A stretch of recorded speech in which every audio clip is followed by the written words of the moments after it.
ବିରିଗଡ଼ା ମଧୁବନ ରାସ୍ତାରେ ନିର୍ମାଣାଧୀନ ବ୍ରିଜ୍ ନିର୍ମାଣ ସମୟରେ ଦୁର୍ଘଟଣା। ପାଣି ଭିତରକୁ ଓଲଟିଲା ମେସିନ୍।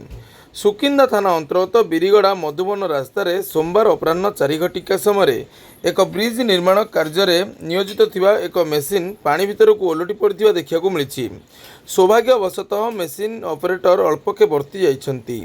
ସୁକିନ୍ଦା ପଞ୍ଚାୟତ ଅଧୀନସ୍ଥ ବିରିଗଡ଼ା ମଧୁବନ ରାସ୍ତାରେ ନିର୍ମାଣାଧୀନ ବ୍ରିଜ୍ କାମ ପାଖରେ ଏଭଳି ଅଘଟଣ ଘଟିଛି। ଗତ 1 ବର୍ଷରୁ ଉର୍ଦ୍ଧ୍ୱ ସମୟ ଧରି ଏହି ବ୍ରିଜ୍ ନିର୍ମାଣ କାର୍ଯ୍ୟ ଜାରି ରହିଛି।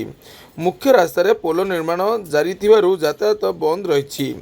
ଗ୍ରାମବାସୀଙ୍କ ଯାତାୟାତ ପାଇଁ ଠିକାଦାର ଏକ ଅସ୍ଥାୟୀ ରାସ୍ତା ନିର୍ମାଣ କରିଥିବା କଥା, କିନ୍ତୁ ଠିକାଦାର କିଛି ମାଟି ପକାଇ ଦେଇ ଯାତାୟାତ ରାସ୍ତା କରିଥିବା କାରଣରୁ ଚଳିତ ବର୍ଷା ଋତୁରେ ଗ୍ରାମବାସୀ ଯାତାୟାତରେ ବହୁ ଅସୁବିଧାର ସମ୍ମୁଖୀନ ହେଉଥିବା ଅଭିଯୋଗ ହୋଇଛି, ଯାହାକୁ ନେଇ ସ୍ଥାନୀୟ ଅଞ୍ଚଳରେ ଅସନ୍ତୋଷ ପ୍ରକାଶ ପାଇଛି। ସୋମବାର ଦିନ ସେଠାରେ କାର୍ଯ୍ୟ ଚାଲିଥିବା ସମୟରେ ନିୟୋଜିତ ଏକ ମେସିନ୍ ପାଣି ଭିତରକୁ ଭାରସାମ୍ୟ ହରାଇ ଓଲଟି ପଡ଼ିଥିଲା। ଦୀର୍ଘ ବର୍ଷ ଧରି ଏହି କାର୍ଯ୍ୟ ଚାଲିଥିଲେ ମଧ୍ୟ ବିଭାଗୀୟ ଅଧିକାରୀ ଏଥିପ୍ରତି ଦୃଷ୍ଟି ଦେଉନଥିବା କାରଣରୁ ଠିକାଦାର ନିଜ ମନ ଇଚ୍ଛାରେ କାର୍ଯ୍ୟ କରୁଥିବା ସ୍ଥାନୀୟବାସୀ ଅଭିଯୋଗ କରିଛନ୍ତି।